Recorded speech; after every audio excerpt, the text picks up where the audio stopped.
یونانی دیومالا Greek mythology میں ایک دیوتا ہے پرومیتھیس۔ داستان ہے کہ وہ بہت عقل مند تھا۔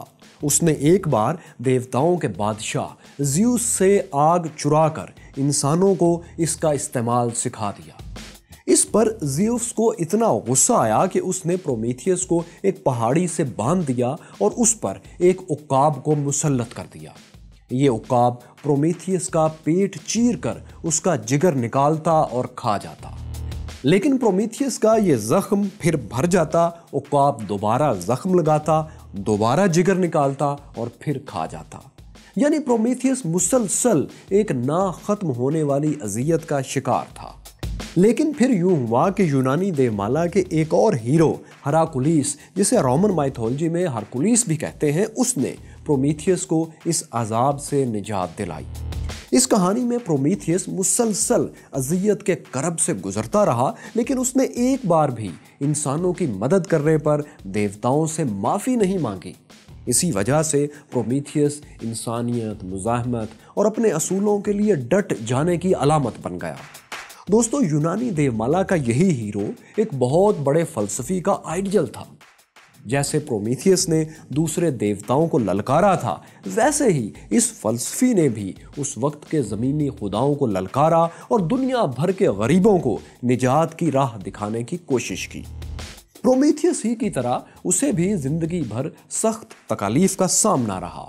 جلاوطنی، قید و بند، اپنے بچوں کی اموات اور غربت کی اذیتوں سے وہ بھی گزرتا رہا، لیکن ان سب پر وہ تمام عمر کبھی نہیں پچھتایا، بلکہ وہ انقلاب کے لیے لڑتا رہا۔ اس عظیم فلسفی کو آج دنیا کارل مارکس کے نام سے جانتی ہے۔ میں ہوں فیصل وڑائچ اور دیکھو سنو جانو کہ وہ کون تھا کہ منی سیریز میں ہم آپ کو اسی فلاسفر کی بایوگرافی دکھا رہے ہیں۔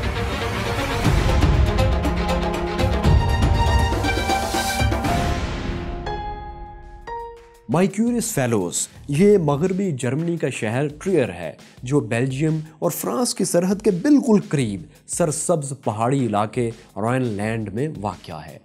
اس شہر کے اندر ایک تنگ گلی کے 3 منزلہ مکان میں 5 مئی 1818 میں کارل مارکس نے آنکھ کھولی۔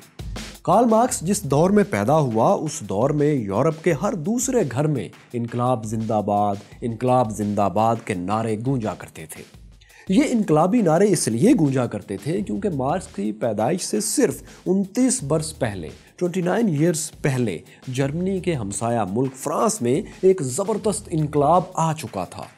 اس انقلاب کے ذریعے فرانس میں صدیوں سے حکومت کرنے والے بوربن شاہی خاندان کی حکومت کا تختہ عوام نے الٹ دیا تھا۔ اس انقلاب سے فرانس کے شاہی خاندان سمیت اس مذہبی گروہ کی اجارہ داری بھی ختم ہو گئی تھی جو بادشاہ کے ساتھ مل کر صدیوں سے عوام کا استحصال کر رہا تھا۔ اس تبدیلی سے پورا یورپ متاثر تھا، عوام بھی اور حکمران بھی۔ عوام اس لیے متاثر تھے کہ وہ سوچتے تھے کہ اگر ایسا فرانس میں ہو سکتا ہے تو ان کے ہاں یہ تبدیلی کیوں نہیں آ سکتی، اور حکمران کیوں پریشان تھے؟ وہ بھی اسی لیے کہ اگر فرانس میں بادشاہ کی گردن کٹنے سے کوئی نہیں روک سکا تو ان کے ملک میں ایسا ہونے سے کون روکے گا؟ وہ اس لیے ایسا سوچ رہے تھے کہ فرانسیسی انقلاب میں انقلابیوں نے بادشاہ لوئس XVI اور اس کی بیوی کی گردنیں اتار دی تھیں۔ تو یورپ کا یہی ماحول تھا جس میں یورپی ممالک کے عوام نے اپنے حکمرانوں کے خلاف مختلف تحریکیں شروع کر رکھی تھیں۔ ان انقلابی تحریکوں کے ذریعے یورپی عوام کی بڑی تعداد، خاص طور پر فیکٹریوں میں کام کرنے والا مزدور طبقہ، اپنے حقوق کی جنگ لڑ رہا تھا۔ یہ لوگ بادشاہت اور چرچ کی اتھارٹی کو چیلنج کر رہے تھے۔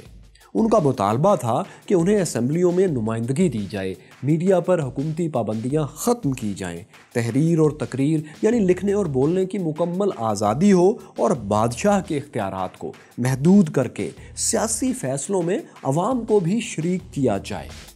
دوسرے الفاظ میں 19ویں صدی دراصل یورپ میں جمہوریت اور لبرلزم کے ارتقاء کی صدی تھی۔ تو یہی وہ انقلاب کا ان دنوں یورپ میں ماحول تھا دوستو، جس میں کارل مارکس پیدا ہوا اور وہ پروان چڑھا۔ یہ اسی انقلابی ماحول کا اثر تھا جس نے کارل مارکس کو بھی ایک انقلابی فلسفی بنا دیا تھا۔ لیکن مارکس کی انقلابی تربیت میں اس کے ماحول کے ساتھ ساتھ اس کے گھر کے حالات اور خاندانی بیک گراؤنڈ نے بھی بہت اہم کردار ادا کیا۔ مارکس کا خاندان نسلاً یہودی تھا اور بہت لمبے عرصے سے ٹریئر شہر میں رہائش پذیر تھا۔ مارکس کے آباء و اجداد یہودیوں کے ربی یعنی روحانی پیشوا تھے اور یہی ان کا پیشہ تھا۔ لیکن مارکس کے والد نے یہ پیشہ چھوڑ کر وکالت کو اپنا لیا۔ ان کی وکالت خوب چمکی اور کافی دولت مند بھی وہ ہو گئے، بلکہ جرمنی کے اعلیٰ طبقے میں بھی ان کے تعلقات بن چکے تھے۔ اس دور میں جرمنی سمیت پورے یورپ میں یہودیوں سے نفرت کرنا اور ان کے لیے خاص قوانین بنا کر انہیں ڈسکریمنیٹ کرنے کا عام چلن تھا۔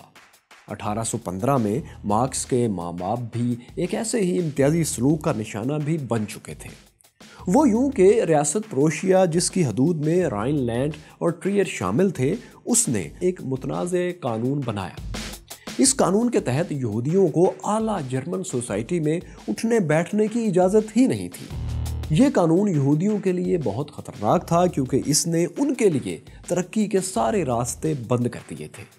اس قانون کی وجہ سے کارل مارکس کے ماں باپ کے پاس اب دو ہی راستے باقی بچے تھے، ایک یہ کہ وہ ملک چھوڑ کر کہیں اور چلے جائیں اور دوسرا یہ کہ وہ اپنا مذہب تبدیل کر کے عیسائیت قبول کر لیں تاکہ ان پر جو پابندیاں لگی ہیں وہ ختم ہو سکیں۔ کارل مارکس کے والد ہینریچ مارکس نے ملک کو مذہب پر ترجیح دی اور اپنا مذہب تبدیل کر لیا، یعنی وہ یہودیت چھوڑ کر عیسائیت میں داخل ہو گئے۔ البتہ انہوں نے عیسائیوں کے کیتھولک فرقے کو اپنانے کے بجائے پروٹسٹنٹ عیسائیت کو اختیار کیا۔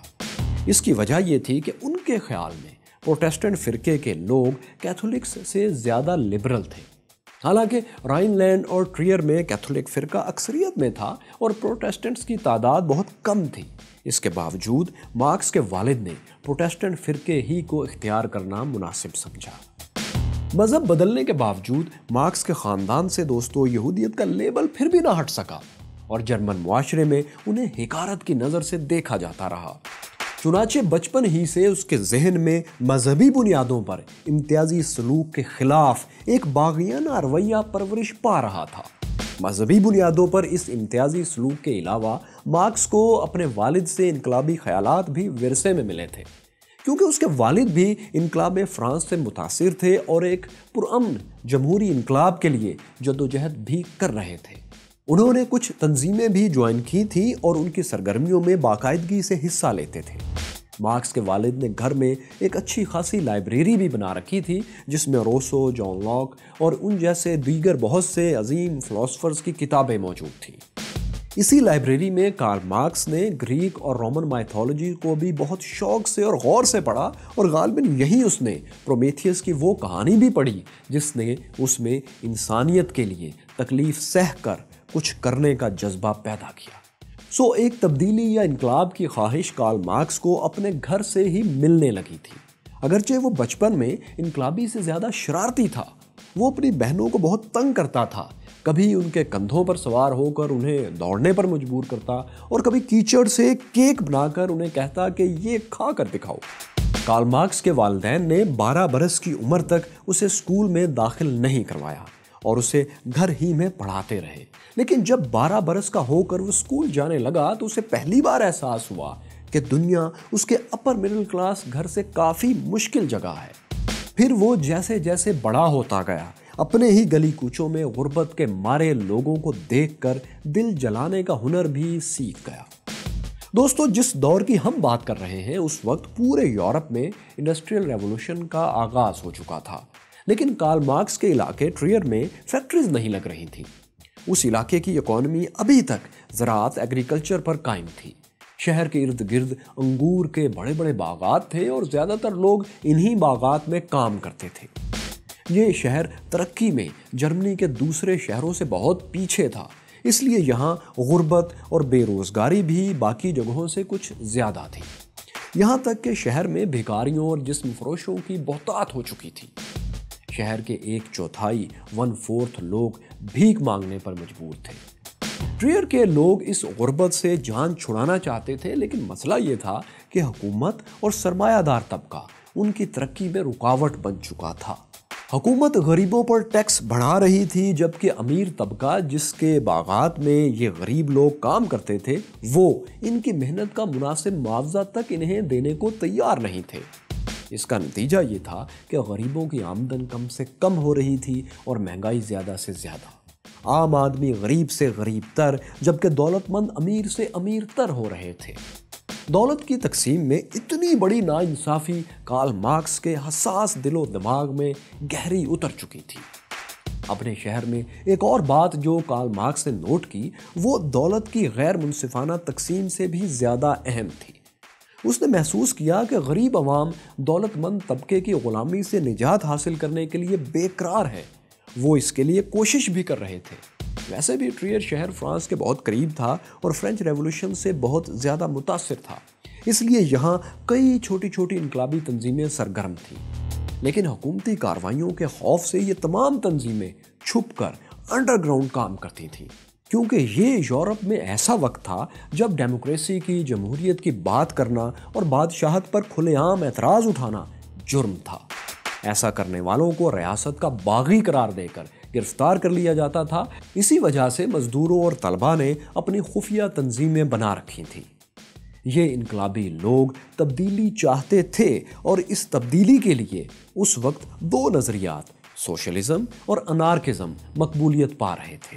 سوشلسٹ نظریات کے حامی ایسی حکومت چاہتے تھے جو مزدوروں کے حقوق کا تحفظ کرے، جبکہ انارکزم کے ماننے والے ریاست ہی کو ختم کرنے کے حامی تھے تاکہ تمام انسان برابر ہو کر کام کریں اور کوئی کسی پر حکم چلانے والا نہ ہو، تمام انسان آزاد مرضی سے اپنی زندگی گزاریں۔ تو یہ دو نظریات ان دنوں مقبول ہو رہے تھے۔ حکومت ان سب تبدیلی چاہنے والوں پر گہری نظر رکھے ہوئے تھی۔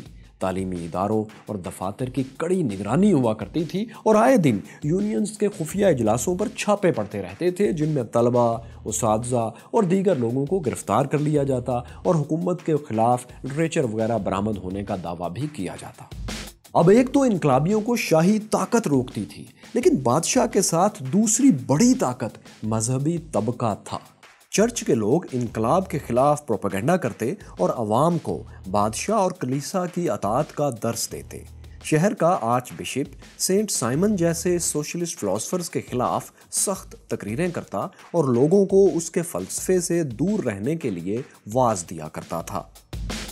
لیکن یوں تھا کہ بادشاہ کے جبر اور پادری کے واعظ کے باوجود شہر میں انقلابی خیالات رفتہ رفتہ پھیلتے ہی جا رہے تھے۔ جب مارکس نے اسکول میں قدم رکھا تو وہاں بھی اس کا واسطہ انقلاب ہی سے پڑا۔ اسکول کے پرنسپل، زیادہ تر اساتذہ اور طلباء بھی انقلابی نظریات سے متاثر تھے، اسی لیے یہ اسکول خفیہ پولیس کے لسٹ میں بھی شامل تھا اور سادہ لباس میں لوگ اس کی نگرانی کرتے تھے۔ وہ چھاپے وغیرہ مار کر طلباء اور اساتذہ کو گرفتار بھی کرتے رہتے تھے۔ لیکن اسکول لائف میں کارل مارکس کبھی انقلابی سرگرمیوں میں شریک ہی نہیں ہوا تھا۔ اس کے انقلابی خیالات اس وقت ظاہر ہوئے جب وہ ایک دوسرے شہر بون کی یونیورسٹی میں قانون اور فلسفہ پڑھنے کے لیے گیا۔ یہاں اس کا باغیانہ رویہ پہلی بار سامنے آیا اور اسے جیل بھی جانا پڑا۔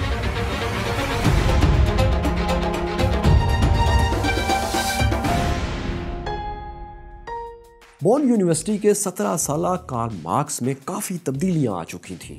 وہ شراب پینے، والدین کی کمائی کو عیاشی میں اڑانے اور دوستوں سے ادھار مانگنے کا عادی ہو گیا تھا۔ اس نے ایک شرابیوں کا گینگ ٹیورن کلب بنا لیا تھا۔ کارل مارکس اس گینگ کا صدر تھا اور یہ گینگ غل غپاڑا کرنے اور مار پیٹ میں خاصا بدنام تھا۔ ایک بار ایسا ہوا کہ کارل مارکس نشے کی حالت میں ہنگامہ کرتے ہوئے رنگے ہاتھوں پکڑا گیا۔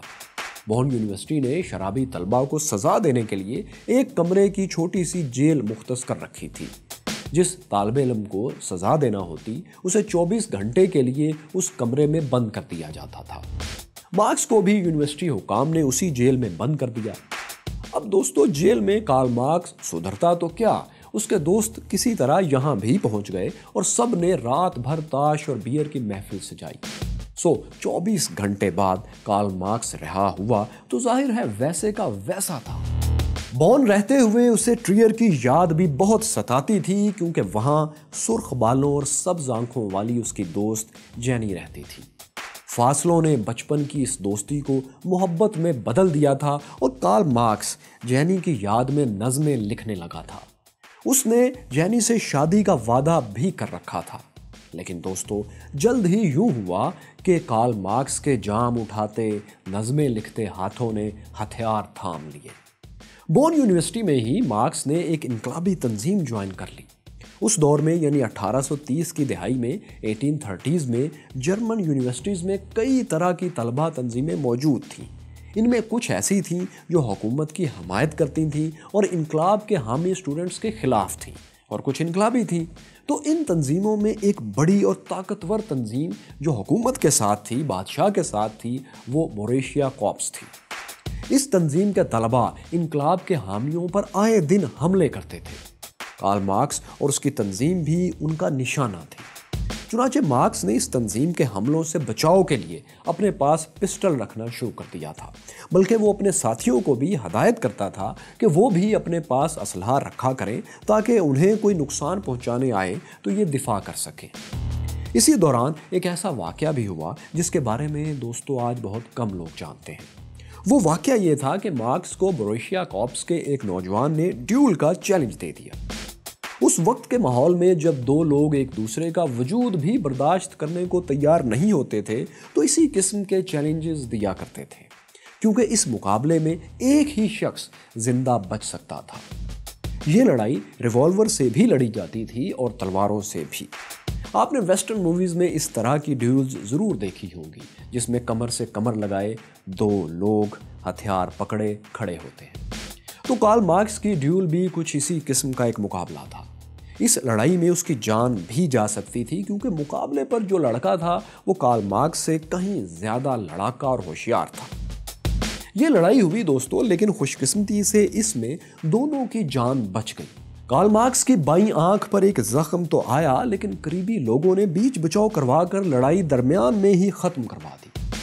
سو کارل مارکس محض اتفاق سے زندہ رہا۔ لیکن اس ڈیول کی خبر جب مارکس کے والد تک پہنچی تو وہ سخت صدمے کا شکار ہوئے اور انہوں نے ایک ناراضی بھرا خط لکھا۔ خط میں انہوں نے مارکس سے پوچھا کہ کیا ڈیول کی اس لڑائی کا فلسفے سے کوئی قریبی تعلق ہے؟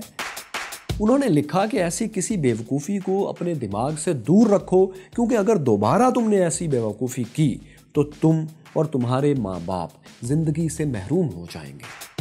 مارکس نے والد کی یہ دکھ بھری نصیحت ہوا میں اڑا دی۔ اس نے اپنی سرگرمیاں پہلے ہی کی طرح جاری رکھی۔ ایک بار مارکس کولون شہر گیا۔ اس کا پسٹل بھی اس کے پاس تھا۔ شہر میں پولیس نے اس کی تلاشی لی اور اس کے پاس سے پسٹل برآمد ہو گیا۔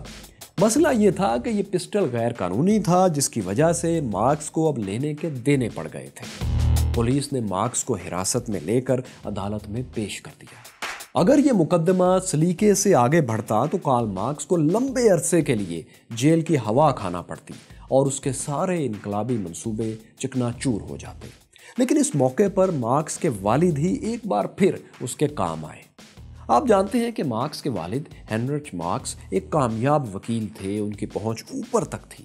تو جب ہینریچ مارکس کو یہ علم ہوا کہ ان کا بیٹا غیر قانونی اسلحے کے جرم میں پکڑا گیا ہے تو انہوں نے فوری ایکشن لیا۔ انہوں نے معلوم کروایا کہ مارکس کا کیس کس جج کی عدالت میں چل رہا ہے۔ پھر انہوں نے جج کے نام ایک خط لکھا اور اپنا تعارف کروانے کے بعد جج سے درخواست کی کہ مارکس کے اس جرم کو اس کی نادانی سمجھ کر معاف کر دیا جائے۔ جج کو یہ خط ملا، انہوں نے پڑھا اور کارل مارکس کے والد کی سفارش کو ویلیو دیتے ہوئے مقدمہ آگے نہیں بڑھایا۔ اس طرح ایک بار پھر کارل مارکس کی جان اور وقت بچ گیا۔ تو دوستو اس طرح نوجوان کارل مارکس کا بون یونیورسٹی کا پہلا سال اس پر اور اس کے خاندان پر کافی بھاری رہا۔ یونیورسٹی سے اس کے بارے میں مسلسل شکایات اس کے گھر پہنچ رہی تھیں۔ مارکس کے والد سمجھ رہے تھے کہ بون یونیورسٹی میں مارکس جن لوگوں کی صحبت میں ہے وہ اسے تباہ کر کے ہی چھوڑیں گے۔ چنانچہ انہوں نے ایک سخت فیصلہ کیا اور مارکس کو بون یونیورسٹی سے ہٹا کر جرمنی کے موجودہ دارالحکومت برلن بھیجنے کا فیصلہ کیا۔ ہینریچ کی کوششوں سے مارکس کو بون یونیورسٹی سے برلن یونیورسٹی شفٹ کر دیا گیا، جہاں اس نے قانون اور فلسفے کی تعلیم حاصل کرنا شروع کر دی۔ برلن میں مارکس کی غلغپاڑے اور لڑائیوں کی عادت تو چھوٹ گئی، لیکن اب اس کی انقلابی ذہنیت پوری طرح سے بیدار ہو چکی تھی۔ اب وہ ایک پھڈے باز نوجوان کی عمر سے آگے نکل آیا تھا اور کچھ بڑا کرنا چاہتا تھا۔ وہ ایک ایسا نظام لانا چاہتا تھا جس سے پوری انسانیت فائدہ اٹھائے، لیکن اس کے ذہن میں اس نظام کی گتھی سلجھ نہیں رہی تھی۔ اس کے سامنے پہلا سوال یہ تھا کہ ایک انسانی معاشرے میں مذہب اور کسی ایک طاقتور ہستی یا خدا کا کردار کیسے متعین کیا جائے۔ دوسرا سوال یہ تھا کہ جرمنی میں میڈیا یا اخبارات پر جو سینسرشپ کی پابندیاں عائد ہیں انہیں کیسے چیلنج کیا جائے، اور پھر یہ کہ ایک آزاد پریس، ایک آزاد میڈیا کیسے قائم ہو۔ تیسرا اور سب سے اہم سوال یہ تھا کہ ایک آئیڈیل معاشرے میں محنت کش طبقے کا کیا کردار ہونا چاہیے، یعنی وہ طبقہ جس کی محنت سے سرمایہ دار سرمایہ کماتے ہیں، وہ معاشرے میں کہاں فٹ آتا ہے۔ ان تینوں سوالوں کے ساتھ دوستو ایک چوتھا اور آخری سوال بھی تھا، اور وہ یہ تھا کہ یونیورسٹی چھوڑنے کے بعد وہ پیشہ کون سا اختیار کرے گا، کیونکہ فلسفہ پڑھنے سے پیٹ تو نہیں بھرا جا سکتا تھا۔ تعلیم کے آخری دنوں میں اس کے والد کا انتقال بھی ہو چکا تھا، جس کی وجہ سے اب اس کی والدہ تنہا ہی گھر چلانے کا بوجھ اٹھائے ہوئے تھیں۔ وہ اس بات کے منتظر تھیں کہ کب کارل مارکس کی پڑھائی ختم ہو اور کب وہ اپنے خاندان کے لیے پیسے کما کر لانا شروع کرے۔ کارل مارکس کے سامنے ایک مشکل یہ بھی تھی کہ وہ اپنی محبوبہ جینی سے شادی کا وعدہ کر چکا تھا۔ جینی کے والد نے صاف کہہ دیا تھا کہ اگر اس سے شادی کرنا ہے تو پہلے پڑھائی مکمل کرو، یعنی ڈاکٹریٹ کی ڈگری حاصل کرو۔ اس طرح دوستوں نوجوان کارل مارکس کے سامنے زندگی کے سارے چیلنجز ایک ساتھ آن کھڑے ہوئے تھے۔ اسے پڑھائی مکمل کرنا تھی جبکہ وہ ایک ایوریج طالب علم رہا تھا۔ اسے روزگار تلاش کرنا تھا، لیکن وہ تو سرمایہ دار ہی کے خلاف تھا۔ کارل مارکس نے ان چیلنجز کو کیسے عبور کیا اور پھر اس نے اپنے ملک جرمنی کو کیوں چھوڑ دیا، اس سب پر بات کریں گے، لیکن اس منی سیریز کی اگلی ویڈیو میں ضرور دیکھیے گا۔ یہ رائن لینڈ کے گھنے جنگلات میں سے ایک ہے۔ 1843 سے پہلے ان جنگلات پر امیر لوگوں کا قبضہ تھا۔ رائن لینڈ کے غریب لوگ کسی درخت سے ایک ٹہنی بھی نہیں توڑ سکتے تھے، لیکن انہیں سخت سردی کا موسم گزارنے کے لیے زمین پر گری لکڑیاں چننے کی بہرحال آزادی تھی۔ لیکن 1840 کی دہائی کے شروع میں یہ ہوا کہ ایک جنگل کا قانون پاس ہوا۔ اس قانون کے مطابق جنگل کے مالکان کے علاوہ کوئی شخص زمین پر گری لکڑیاں بھی نہیں چن سکتا۔ جرمن قوم کے علاقے رائن لینڈ میں قانون کی حکومت کے نام پر غریبوں کو جیتے جی مار دیا گیا تھا، لیکن اپنے گھروں کو گرم رکھنے اور کھانے پینے کی ضروریات پوری کرتے ہوئے کئی فاقہ کش جنگل کے کالے قانون کی بھینٹ چڑھ گئے۔ کچھ مارے گئے اور کچھ کی زندگیاں جہنم بن گئیں، لیکن اس جنگل کے قانون نے ڈاکٹر مارکس میں سے کارل مارکس کو جنم دیا۔ ان جنگلات نے کارل مارکس کو ہمیشہ کے لیے کیسے بدل کر رکھ دیا؟ مارکس نے اپنی سبز آنکھوں والی محبوبہ سے بے وفائی کیوں کی؟ میں ہوں فیصل وڑائچ اور دیکھو سنو جانو کی منی سیریز کارل مارکس کون تھا کے دوسرے حصے میں ہم آپ کو یہی سب دکھا رہے ہیں۔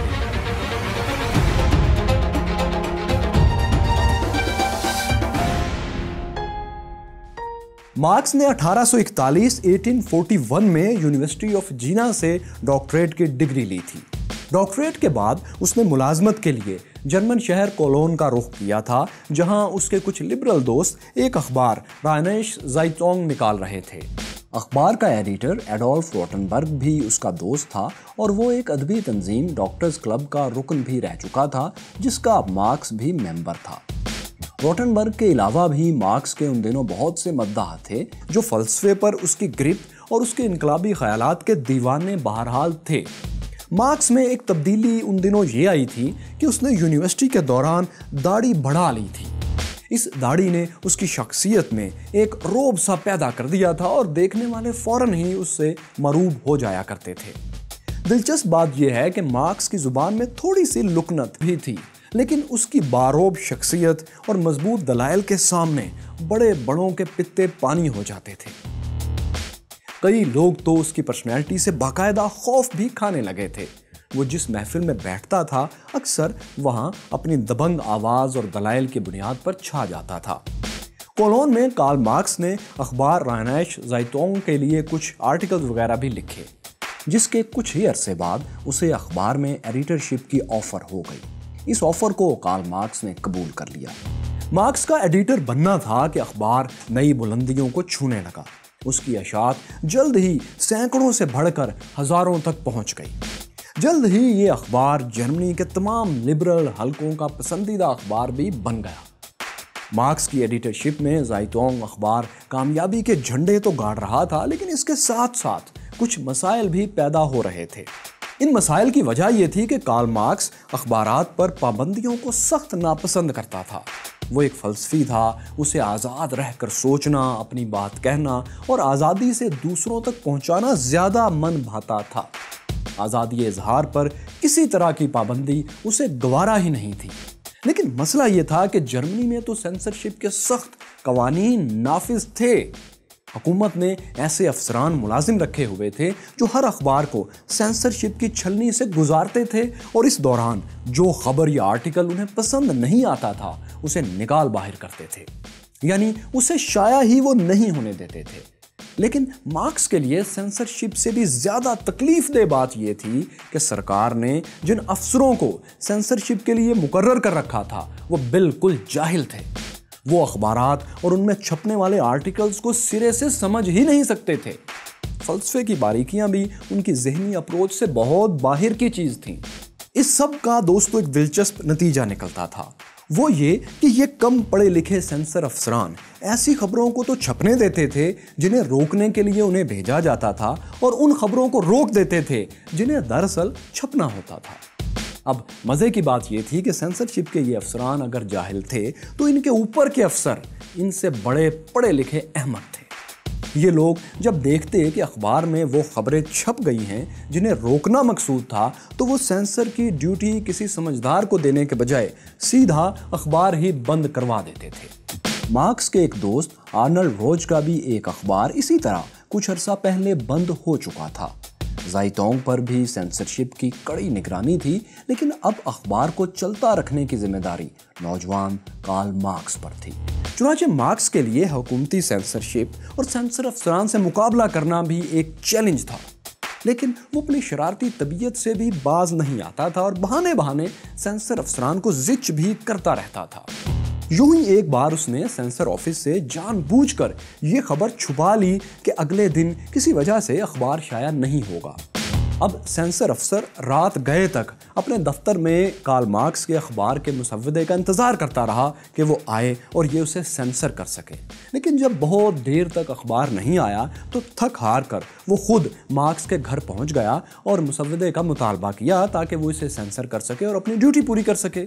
مارکس نے اس کے لیے دروازہ کھولنے کے بجائے کھڑکی ہی سے جواب دیا کہ کل تو ہم اخبار شائع ہی نہیں کر رہے، اور اس کے بعد اس نے کھڑکی بند کر دی بغیر جواب سنے۔ افسر بیچارہ سر پیٹتا گھر لوٹ آیا۔ جہاں سینسرشپ کی پابندیوں سے کارل مارکس پریشان رہتا تھا، وہیں دوستو سینسر افسران کی جہالت اس کے کام بھی بہت آتی تھی، کیونکہ وہ کبھی کبھار ان کے مورکھ پن کا فائدہ اٹھا کر ایسے مضامین بھی چھاپ دیتا تھا جنہیں پڑھے لکھے سینسر افسران کبھی بھی شائع نہ ہونے دیتے۔ مثال کے طور پر یہ کم پڑھے لکھے سینسر افسران عام سی خبروں کو سینسر کر جاتے اور کارل مارکس کے سینسرشپ ہی کے خلاف لکھے ہوئے مضامین شائع ہونے دیتے۔ بقول قتیل شفائی معذرت کے ساتھ کہ تمہاری لا علمی نے لاج رکھ لی بادہ خانے کی، ذرا تم پڑھے لکھے ہوتے تو پیمانے کہاں جاتے۔ مارکس کہتا تھا کہ عوامی تنقید ہی سچی اور اصل سینسرشپ ہے۔ حکومتی سینسرشپ ایک عطائی جراح، ایک اناڑی حکیم کی طرح ہوتی ہے جو علاج کے نام پر جسم کا ایک ایک حصہ کاٹتا چلا جاتا ہے۔ اس نے اپنے آرٹیکلز میں پریس کی آزادی کے نام نہاد حمایتیوں پر بھی سخت کڑی تنقید کی، جو اپنے ڈرائنگ رومز میں بیٹھ کر پریس کی آزادی پر لیکچر تو دیتے تھے، لیکن عملی طور پر پریس کو آزاد کروانے کے لیے کوئی کام نہیں کرتے تھے۔ مارکس کی شرارتوں اور سینسر افسران کے مورکھ پن کے درمیان کسی نہ کسی طرح یہ اخبار زائٹونگ چھپتا ہی رہا، لیکن ستم ظریفی دیکھیے کہ کارل مارکس جسے جدید کمیونزم کا بانی سمجھا جاتا ہے، وہ اس وقت تک یعنی اخبار کی نوکری کے دوران تک کمیونزم کی الف بے سے بھی واقف نہیں تھا۔